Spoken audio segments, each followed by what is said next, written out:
Oh, crap. Greetings, everybody. And a fine how do you do? Well, I got a lot of stuff to show you today. I mean, I got stuff from all over the place. I was just opening up my root beer. There's supposed to be a delay on this camera, and it always starts before I know it starts.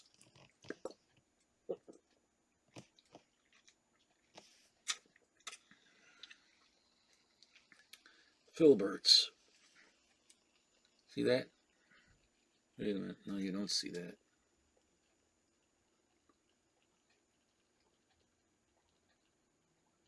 Chicago, Illinois. Filberts.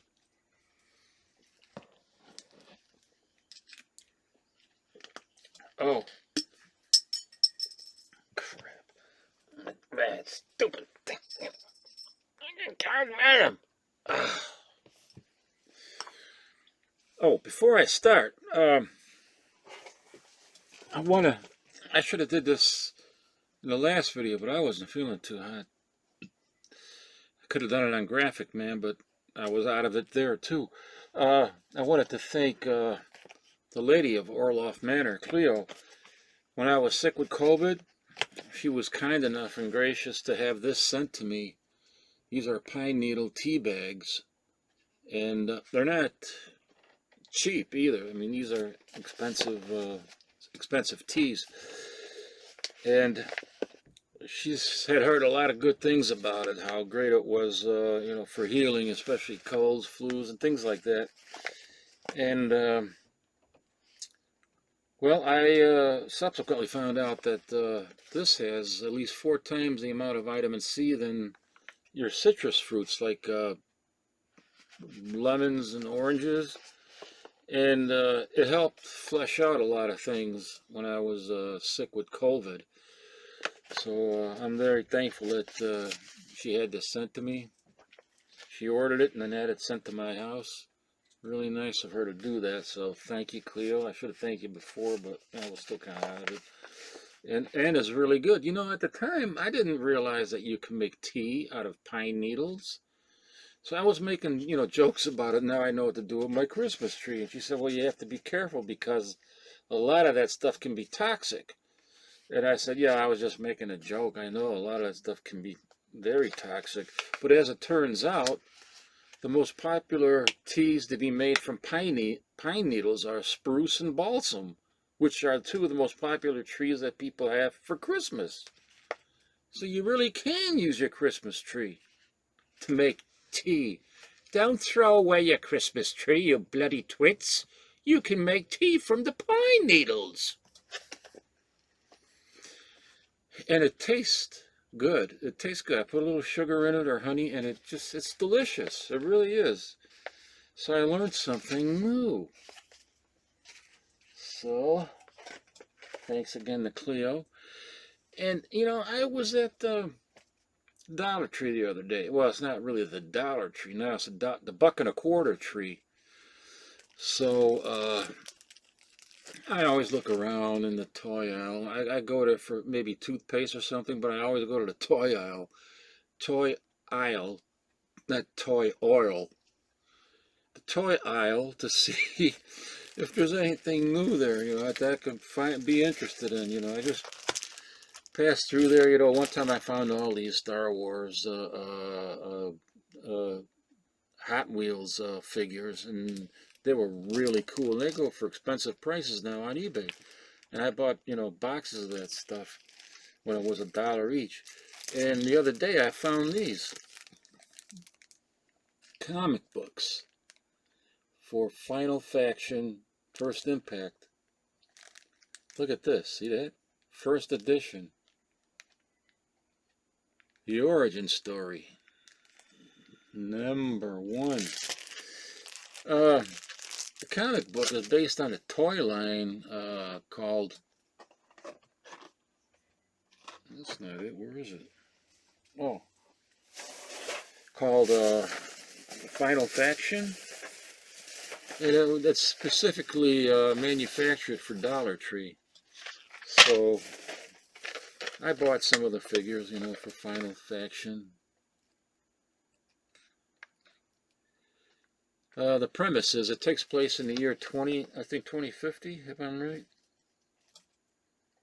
Yeah, in the year 2050, an asteroid collides to the moon, and there's an alien, reveals an alien ship. I don't know if it comes out of the moon or if it, out of the asteroid or whatever, and they are attacking Earth, and then these guys are tasked with defending the Earth against these aliens. Rook.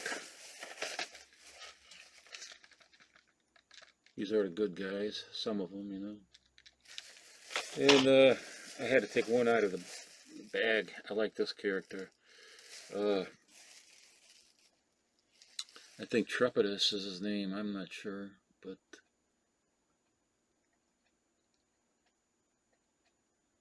it's got several points of articulation. Not many, of course, for $1.25, but you know. Head moves. He's got these swords that can be removed.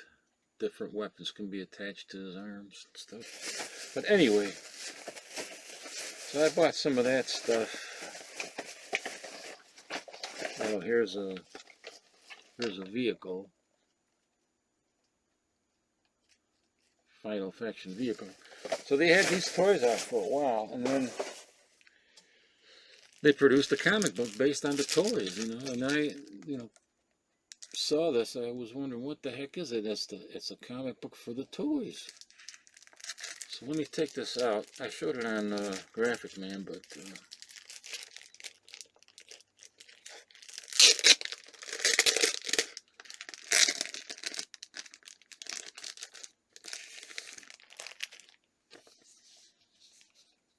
there's the front cover. There's the back cover that showcases issue number 2. The art is not bad. It's not the greatest, but what do you expect for, you know, $1.25? But it's really not bad.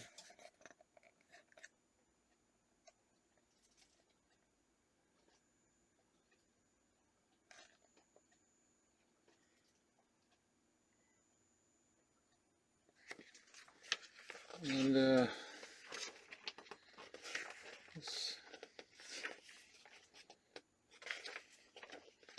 let's see if I can show you something else. There's some action scenes here.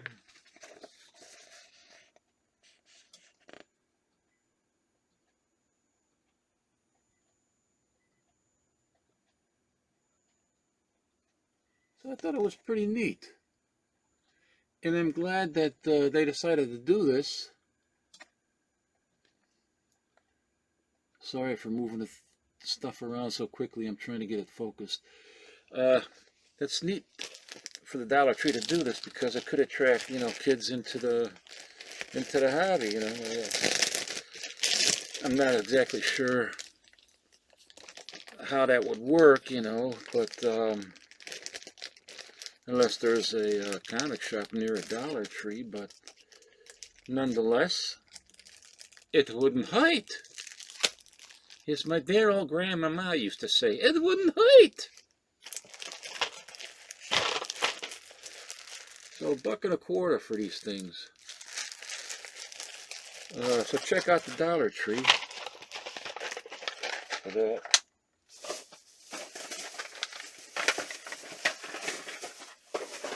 And whatever you do, don't go over there and start hoarding the damn things. I hate hoarders. Actually, there was a box there. That box must have had about, it was heavy. It must have had about 500 of these in there. So, and he said that some of those are going to another Dollar Tree store. So I just grabbed a handful and wasn't trying to hoard anything. I mean, what the hey. All right, so what did I pick up? I don't know what I picked up. I picked up, I need a root beer.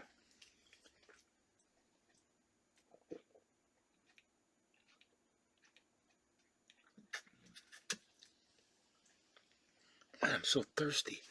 Must be from all the medication I've been taking. Man, oh, excuse me. Here we have, I got this from Mike, is this from my comic shop? Yeah, my comic shop. Lone Star Comics. Forbidden Worlds number 87.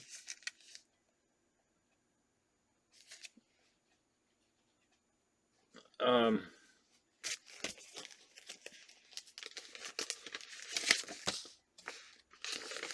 is this the invoice or what is this? Packing slip?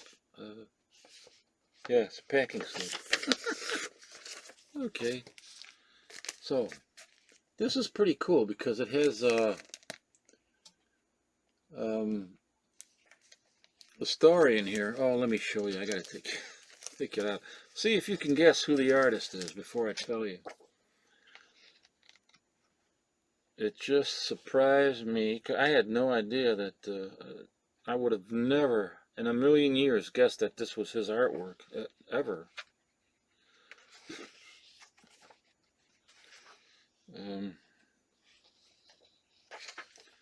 I'll show you. Is this?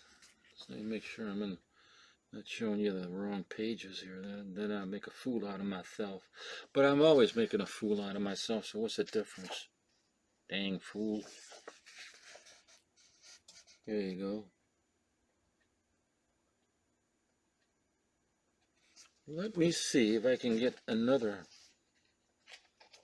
pictures with a little bit, some other panels with a little bit more facial features.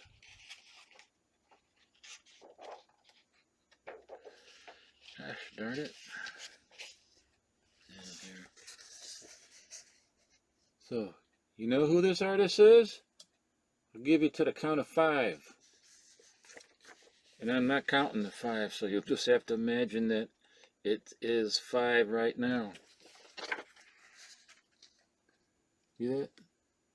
Art by John Buscema. And you know what? I was on a Graphic Mag show the other day, last Wednesday, and I disagreed with Paulo Costa on the name of how to pronounce John Buscema. I used to pronounce it John Buscema, and then I saw 2 conventions where Stephanie Buscema was at, and there were 2 different interviewers there, and they were talking about the family, and they used the family name Buscema repeatedly, and she said nothing, like that was the name, right?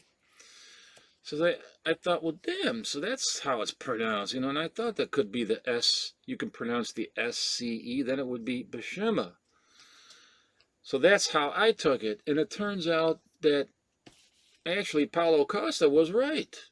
So I owe him an apology. He's absolutely right. And the way I found out was that there's a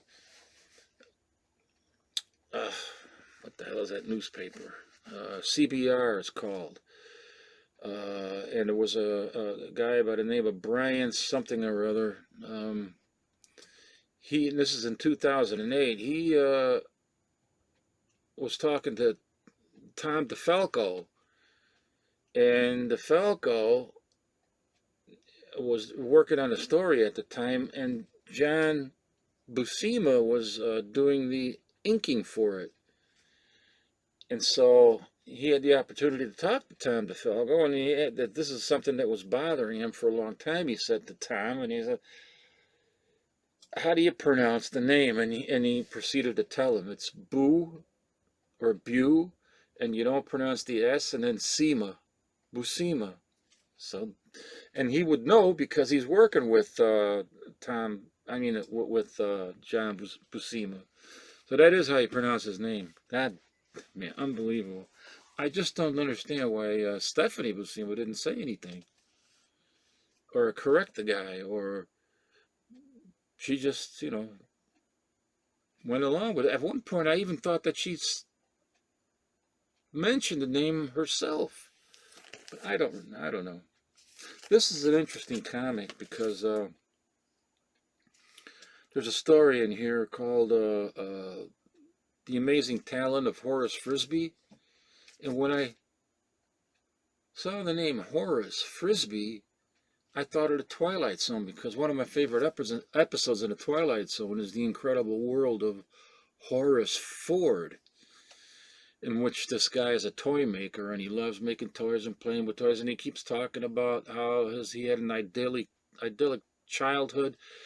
And one day he's walking home and he walks down the neighborhood where he used to play as a kid and live, and all of a sudden he was back in time, and all the kids that he played with were there, and he saw himself there, and he realized, well, I didn't have such an idyllic childhood after all, because he saw something that happened.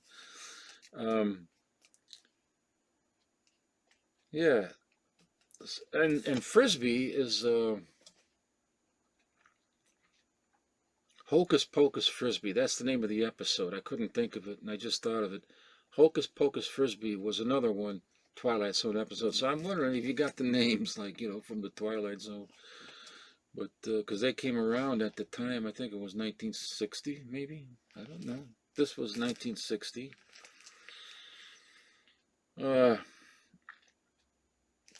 That was a great episode, though. Hocus Pocus Frisbee on the Twilight Zone, played by Andy Devine.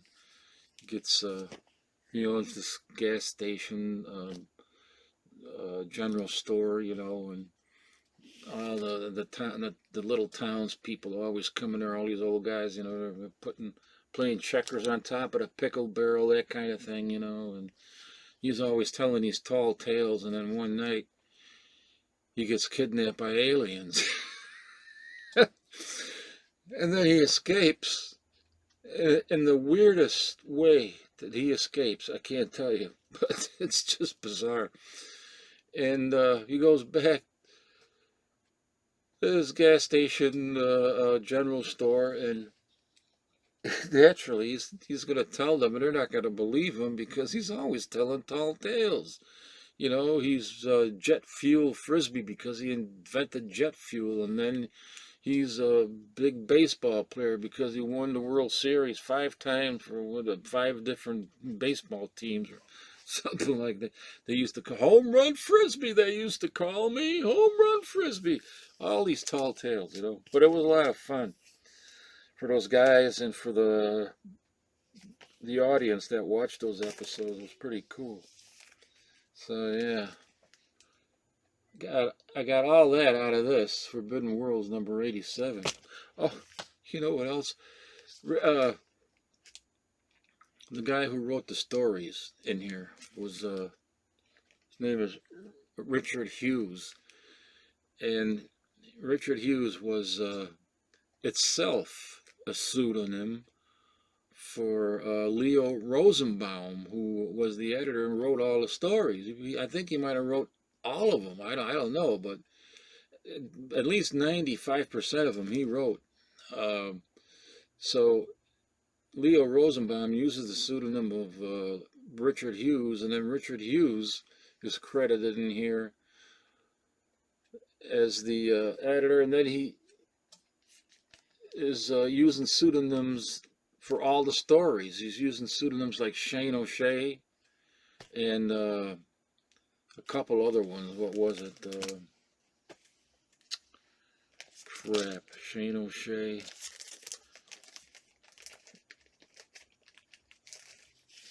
Let me see here. Shane O'Shea. Shane O'Shea.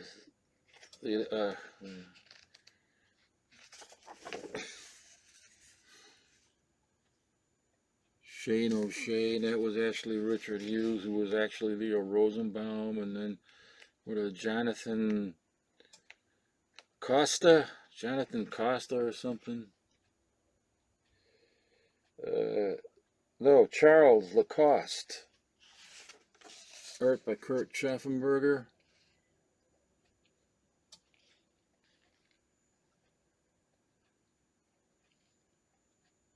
Charles Lacoste. And other names, Jonathan Burns was another one.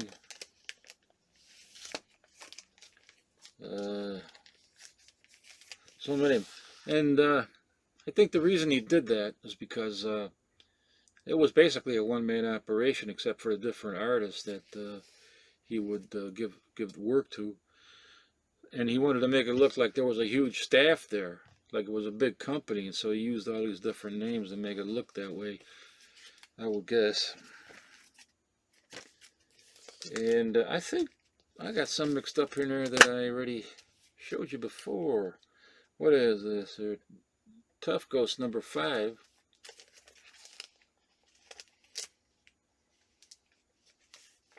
I don't know who did the cover on this. I didn't. Look, this is from 1963. And look at that thing. It looks like it just came off the rack.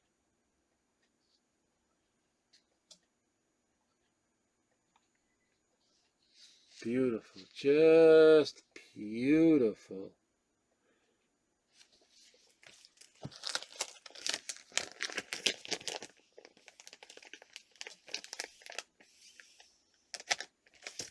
Oh wait, I don't want to put it in there. This has got to go in a. I got to rebag and board these things too.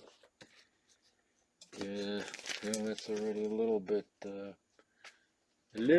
stinky, so we put in a new pack of boards on. Mylites 2. They're not just Mylites, they're Mylites 2.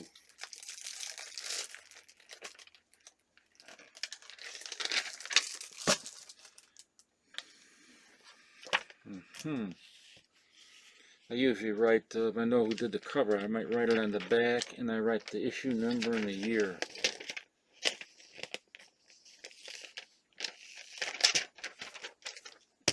But I don't. I tried to find out who the cover artist is, but there's no information that I could find. I'll take care of the cutting these. I cut the ends off so that they fit inside the sleeve. Let's see here. Oh, this is new. This is absolutely new. This is called the Frigid Hair.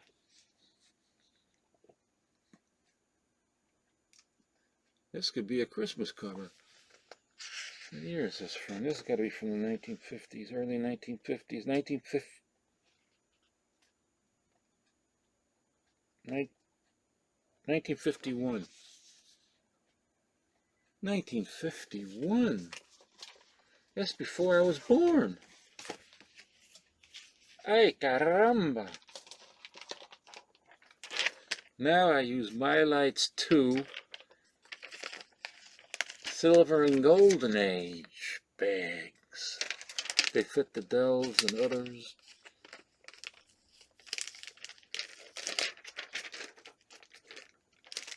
Look at that. Doesn't it give your book high definition? That's what 74 Susu, who used to be on YouTube, I don't know whatever happened to him, but he would refer to comics in Mylar as high definition. What's that? Oh, it's another one. What is it? Oh, I gotta keep. That's a packing stuff. I want to keep those in there so I know what I paid for them.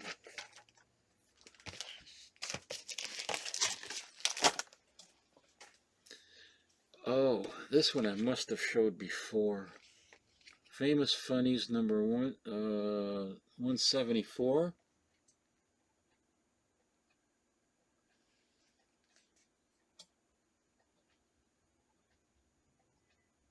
He's hiding in the doghouse, and the dog is mad. He's hiding from those kids with the snowballs. He doesn't want to get plummeted, pummeled.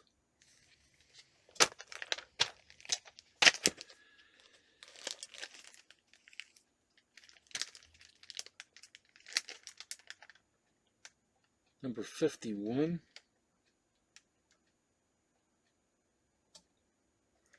I think it's number 51. Looney Tunes and Merry Melodies. This got thrown in here too. I think I showed this before. He's got to go in the Christmas holiday box. But this is just such a cool cover, isn't it? It's got a toy and hobby section. It was a whole different culture back then. Today it's all nuts out there. People killing each other around.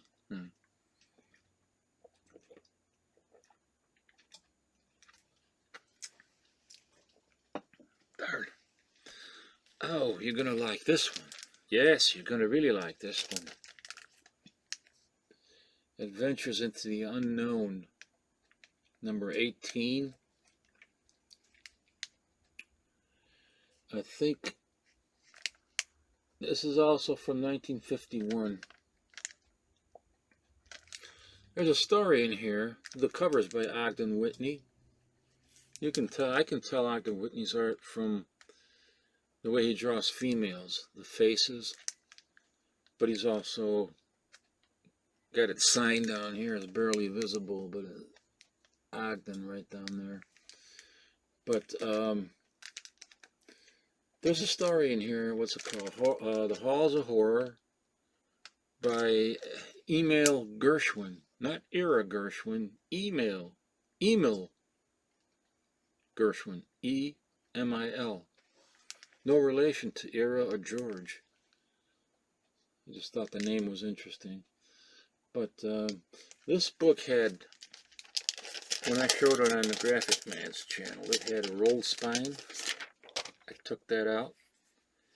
It had tape on the spine that I removed, and had 6 staples here on the spine. 6 staples, extra staples, and then 3 staples on the centerfold. And then they stapled the centerfold to the previous wrap, and then they just stuck it back into the book with 3 more staples. So the book actually had 9 staples. I thought it had 8 at first, but it was actually 9.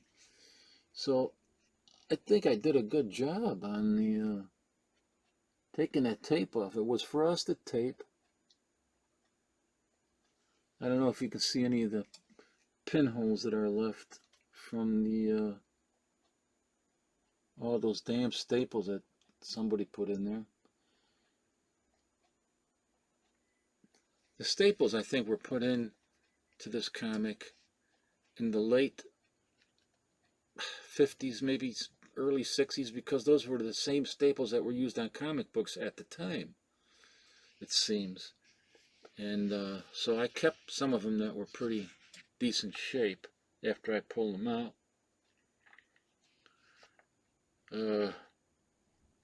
Yeah, but you can oh, and then what I did with the centerfolds, I just took them, you know, they were out already, so I ironed it with an iron, flattened those pages out, you know, and then I put them back in with mending tissue, mending tape. But you can really tell on the back was bad. See, there you can tell where it's, and there still is a piece of tape on there, right there, I think. Is that a piece of tape? Yeah. I stopped. I didn't want to. I didn't know if I was going to ruin it or not. But there it is. And this is the way it looked even before I took the tape off. As a matter of fact, it looked worse. But the front came out really nice, taking the tape off. And here's the back of the, oh, let me just, yeah, I just showed it to you. Some weird stuff going on here. And they got a Jimmy Durante, punch him in the nose. Punch Jimmy Durante in his nose. Then they got a nurse dolly. She wets herself. Oh boy, learn how to clean up. So you can buy newborn twins, real ones, real babies, for only $3.95 or $3.90. What is it? $3.95 or $3.98? And I always thought the stork brought the babies. Let's see the centerfold.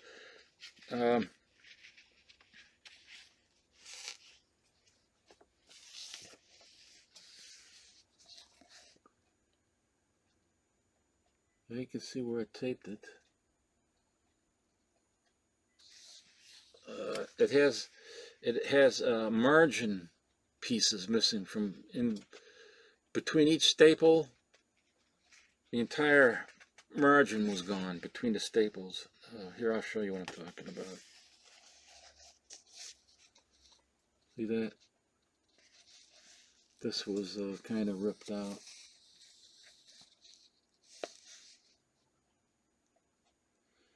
And they had everything stapled together. I got it back in there using mending tape.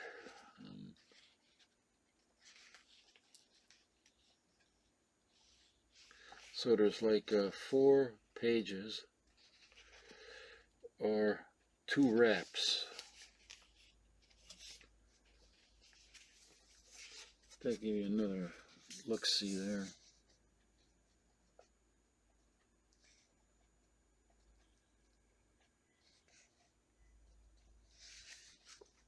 It's all good now. Spine roll is gone. Pages are back in. I think I probably and upgrade this book to 2.0. It was a 1.0 when I bought it from my comic shop, and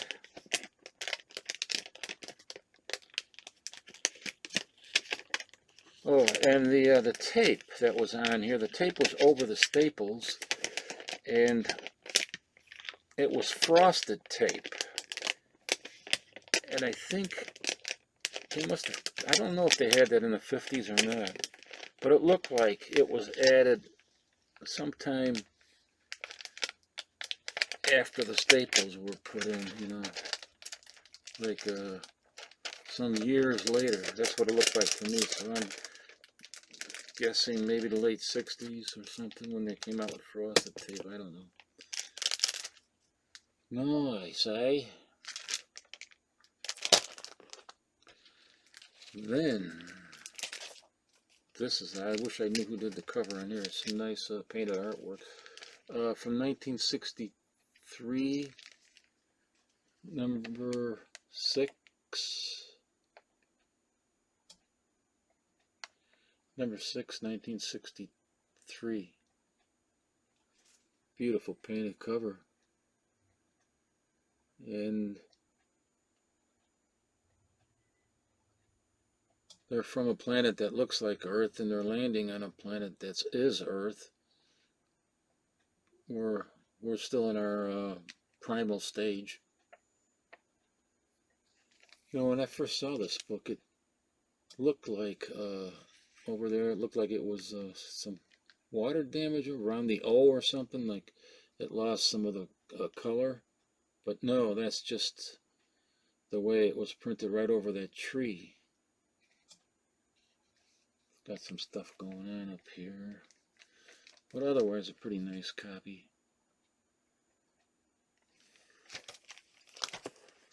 Oh, 33 minutes in, huh? Oh, now, this is a Tom Corbett Space Cadet. This is the very first issue from Dell Comics. This is from 1952, I think. And it was 378, yeah, 378, which is the first issue of Tom Corbett's Space Cadet comic book that was produced. The first series was by Dell, and the second series was by Prize Comics, also known as Feature Comics. So, yeah. What did I write on the back here? Anything? Oh, there's a story in here. I usually write, if there's something interesting, I'll make a note. Oh, the story.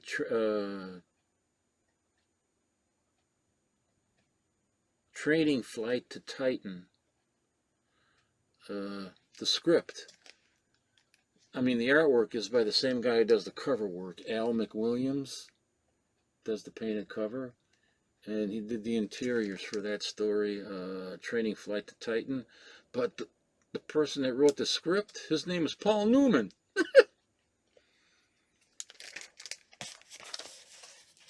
Thought that was kind of Paul Newman. I didn't know he was doing comic books. A lot of people might not even know who Paul Newman is. I don't know. The Little Men.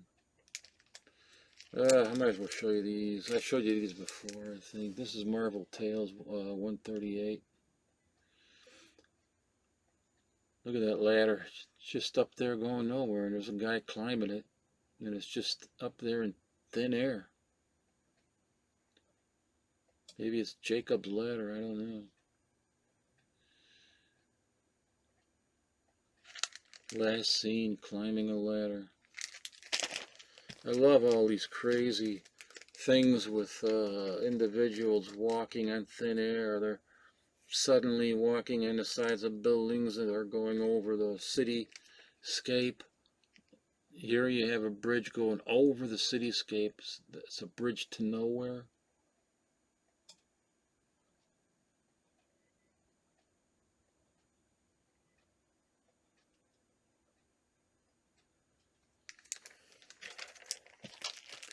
Here, that was more Mystery Tales number 32. Here's a Marvel Tales number 142 with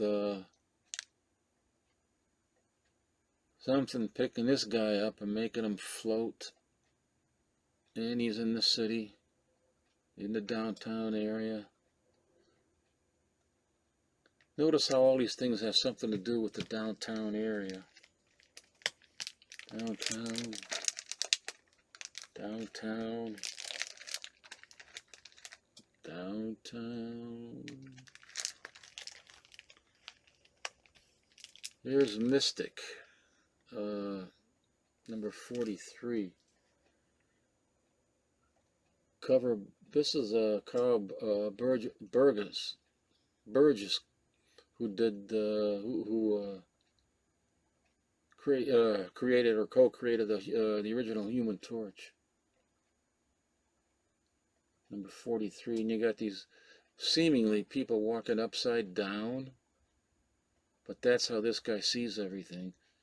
But it's interesting. It's in downtown again. You got all these tall buildings, and there's people walking around upside down on the cover.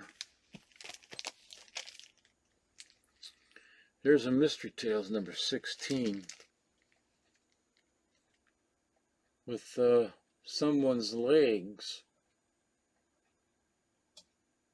walking on air, but it's missing the rest of the body. Number 16, 1952 or 1953, I'm pretty sure. But this is downtown China. Quite a difference, huh, in the downtowns.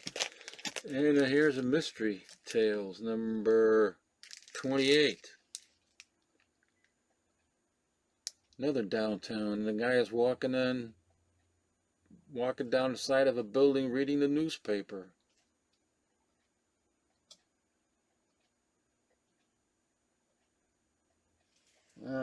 Got a chip up here.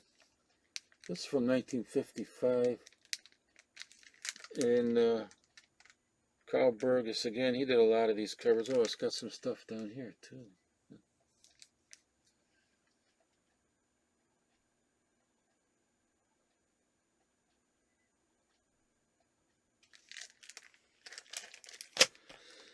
And the reason I brought out all those Atlas ones was because going back to ACG now, Adventures into the Unknown, we have a cover similar to that, and it's Acton Whitney doing a gray tone cover.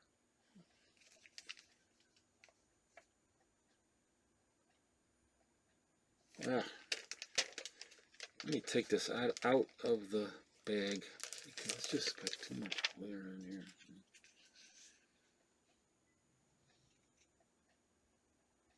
And you got this guy walking on air, smoking a cigarette right there. You can see him in his right hand. He's smoking a cigarette, just casually walking, maybe out of somebody's window and just walking across to the next building, the next high rise in downtown. Except this is Adventures into the Unknown from 1959.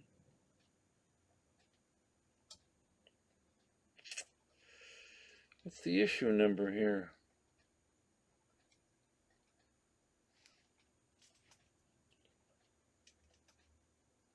Good Lord.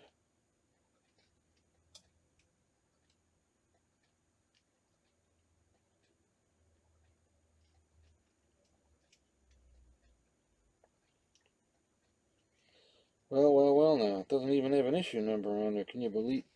Is there one in the front? It's gotta be. Can barely see it. See if I can spot it that way. Yes, 111. 111. But they don't have it in the indicia. That's bizarre. That's 1959.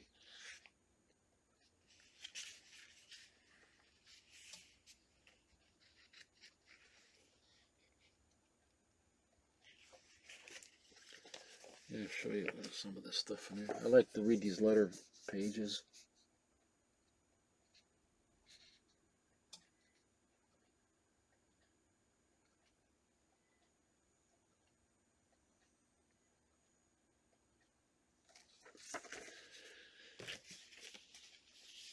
I love these ACG books.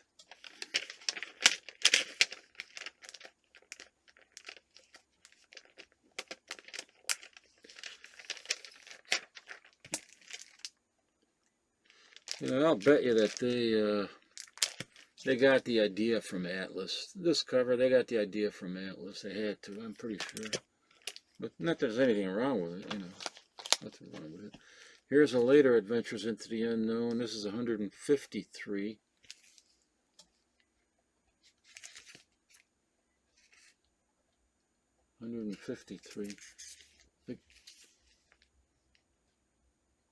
Oh, the guy wrote a note in there. I left a note in there.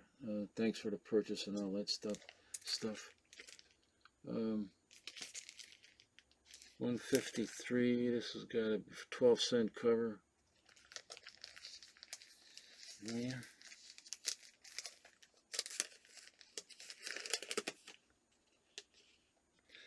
I bet you it's 1965.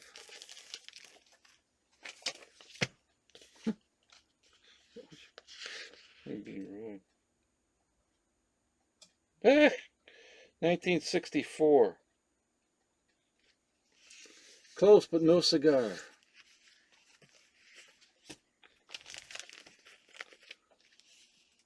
I gotta get this in a different bag and board.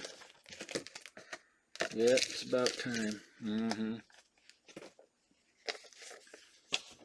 Let me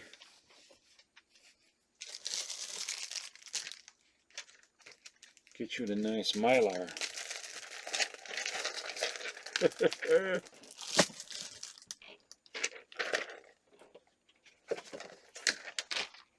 Get you into a nice Mylar.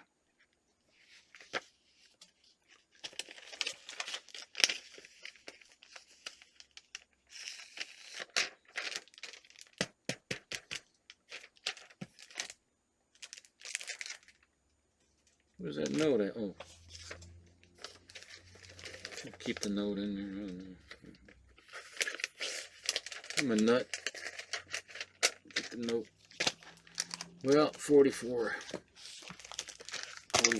minutes. Oops. Shoot. So, I could go on, but I gotta work tomorrow at the other place.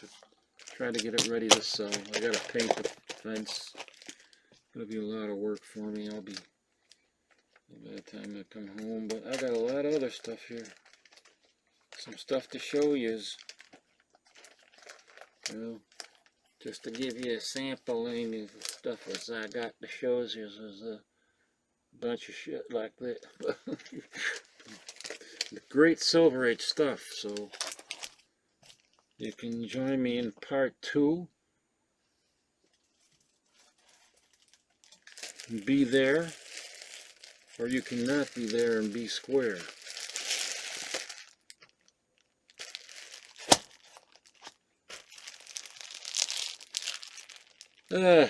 Crap. I gotta finish my drink.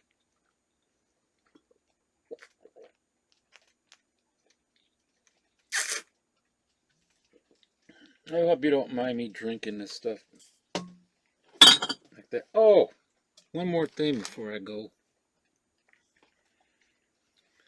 I found these at the Dollar Tree. These little domes. They're plastic, you know. They cost $1. Well, they're $1.25 now. And I find that they're pretty cool for displaying, you know, your Hot Wheels and Johnny Lightnings.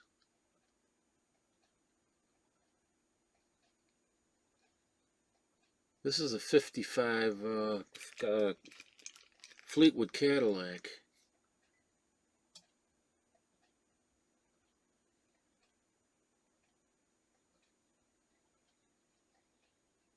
And a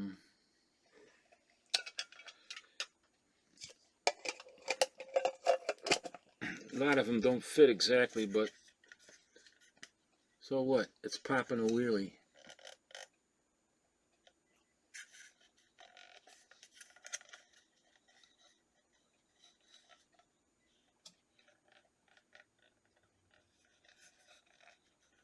I hate that glare, damn it, but what can I do?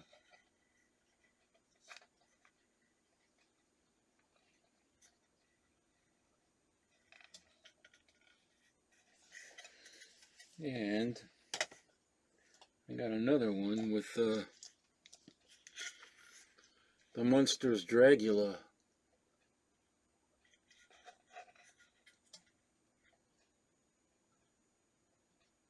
Isn't that cool? Look at that. I think this is Johnny Lightning. The other one was the Mattel Hot Wheels.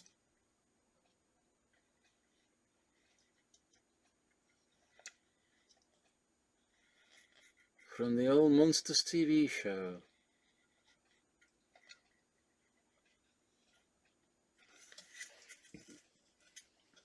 And then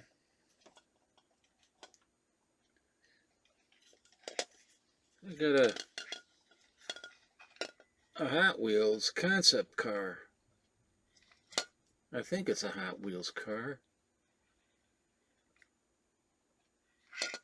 Yeah, it's not Johnny Lightning.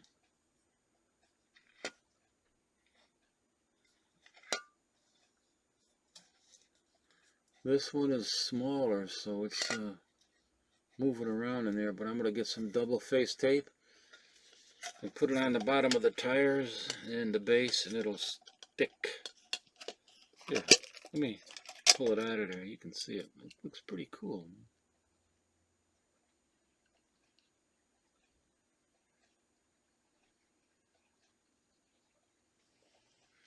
It's a Hot Wheels.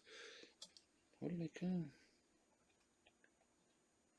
Oh, they call it the Dream Mobile, but it's like it's a concept car. I don't care what anybody says. I'm calling it a concept car.